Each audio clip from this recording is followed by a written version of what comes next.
ජපානයේ කිම්හාන කාලේ දවස පුරා තිබුණු උණුසුම ටිකක් අඩු වෙලා යන හවස් වරුවක අපට හිතුණා අපු වෙනුවෙන් ටිකක් කාලය ගත කරන්න. මම මීට කලින් කියලා තියෙනවා වගේ සමහර දවස්වලට ලොකු සැලසුම් ඕන නෑ. සැලසුමක් නැතුව ගෙවෙන දවස් හරිම සරලයි, සුන්දරයි. ඉතින් අද ලස්සන ඉරිදා දවසක්. අපි මේ ඇවිත් ඉන්නේ ලේක් ටවුන් shopping mall එකට. මම මුලින්ම පුංචි විස්තරයක් මේ shopping mall එක ගැන ඔයාලට කියන්නම්. මේ ලේක් ටවුන් shopping mall එක ජපානයේ තියෙන ලොකුම shopping mall එක. මේක තියෙන්නේ ජපානයේ සයිතමා කියන පළාතේ කොෂිගයා නගරේ. මේ shopping mall එක ඉයොන් ලේක් ටවුන් කසේ, ඉයොන් ලේක් ටවුන් මෝරි, ඒ වගේම අවුට්ලට් සෙක්ෂන් එක කියලා කැටගරි 3කට වෙන් වෙලා තියෙනවා. මේ ඔක්කොම එකතු වෙලා shops 700කට වැඩි ප්‍රමාණයක් තියෙනවා. විශේෂයෙන්ම මේ ගෙවෙන රස්න කාලේ අවුට්ඩෝර් තැන්වලට වඩා ඉන්ඩෝර් තැන්වල කාලය ගත කරන්න මිනිස්සු හරිම කැමතියි. මේ shopping mall එකේ fashion shops, restaurant, cinema, family friendly area, baby play areas, kids spaces, family shops වගේම branded items discount prices වලට ගන්න පුළුවන්. ඒ වගේම තව දෙයක් කියන්න ඕන. දවස පුරාම මේ shopping mall එකේ ඇවිත්තත් මට හිතෙන්නේ මේකේ තියෙන shops cover කරන්න අමාරුයි කියලා. මොකද ඒ තරමට ලොකු ඒරියා එකක් තමයි තියෙන්නේ. ඉතින් මම ඔයාලට මේ shopping mall එක ගැන පුංචි විස්තරයක් තමයි කිව්වේ.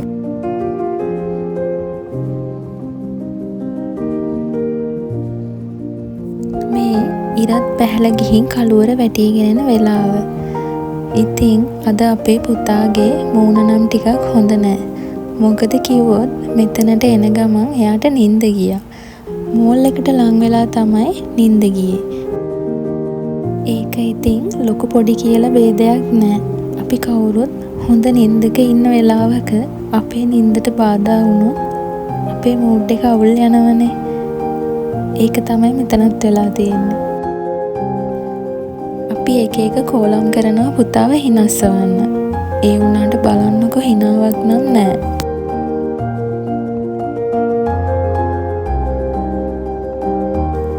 ඉතින් මම නම් මෙහෙම cooking item section එකකට ආවම ටිකක් වැඩිපුර වෙලාව ගන්නවා. ගෙදර කෑම හදන අයට නම් මෙහෙම section එකක් මගේ ඇරෙන්නෙම නෑ.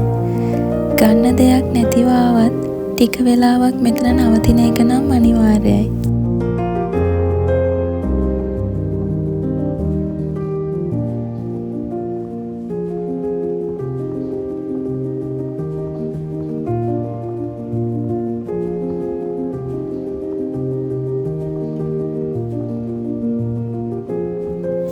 පුතාගේ මූඩ් එක දැන් නම් ටිකක් හරි ගිහින් වගේ.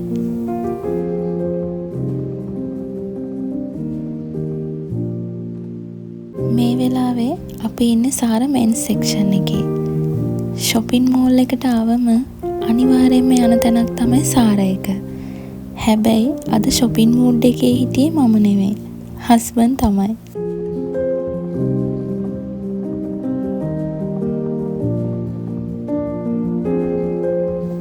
අද මම නම් වින්ඩෝ shopping mode එකේ හිටියේ.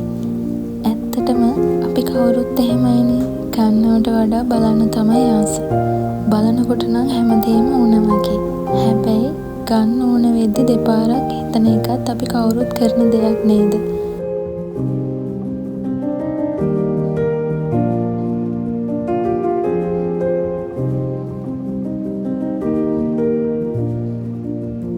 ඉතින් අපි මේ තවත් ෂොප් එකකට ඇවිත් ඉන්නේ. අද දවසේ shopping mood එකේ හිටියේ කවුද කියලා නම් මේ වෙද්දි හොඳටම පැහැදිලි.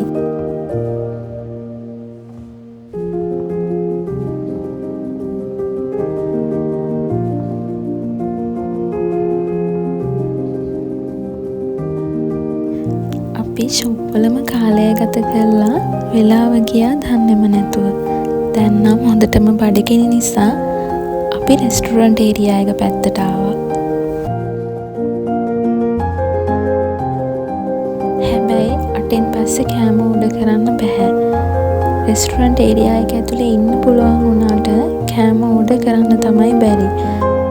අපි මෝල් එකට ආවම නිතරම කන තායි ෆුඩ් එකක් තියෙනවා. ඒක try කරන්න හිතාගෙන තමයි ආවේ. 3rd floor එකේ රෙස්ටුරන්ට් ඒරියා එකක් තියෙනවා. ඒක 9 වෙනකන් මං හිතන්නේ තියෙන්නේ. දැනුත් 8:00 පහු නිසා අපි හිතුවා එළියේ රෙස්ටුරන්ට් එකකින් කෑම ගන්නවා කියලා. ඒ හින්දා අපි පිටත් වුණා.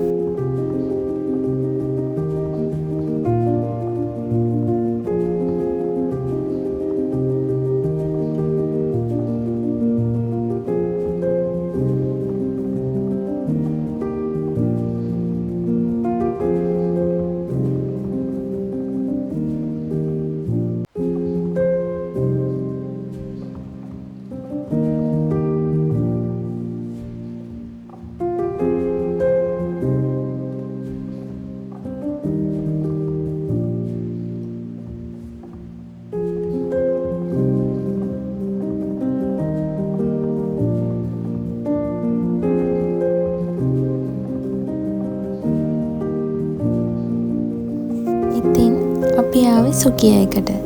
ජපානයේ ගොඩක් තැන්වල තියෙන පැය 24ම ඕපන් රෙස්ටුරන්ට් චේන් එකක් තමයි මේක. සාමාන්‍යයෙන් ලෝ බජට් රෙස්ටුරන්ට් එකක් වුණත් කෑම රසයි.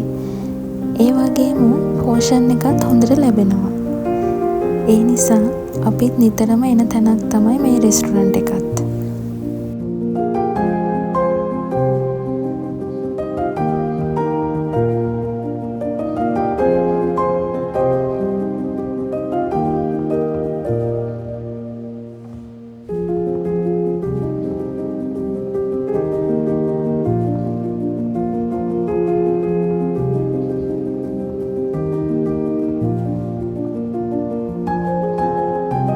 අද හවස් සරුවේ අවසානයත් මේ විදිහට තමයි ගෙවුනේ.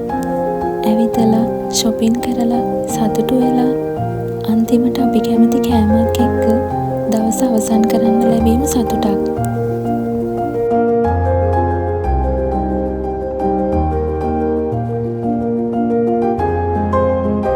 සමහර දවස් තියෙනවා විශේෂ දෙයක් නොවුනත් දවස ඉවර වෙද්දී හිතට ලස්සන හැඟීමක් ඉතුරු කරන. අදත් එහෙම දවසක්. කලබලයෙන් ගෙවෙන දවස් අතරේ ටික වෙලාවකට නැවතිලා දවසේ පුංචි වෙලාවක් අපි වෙනුවෙන් වෙන් කළ දවසක්. ඒ දවසත් අද මගේ දිනපොතේ පිටුවක් වුණා. ඉතින් මේ පුංචි ගමනට එකතු වෙලා ඉන්න ඔයාට, එකතු වෙන්න ඉන්න ඔයාට හදවතින්ම ස්තුතියි. මම මිසිස් චූටි.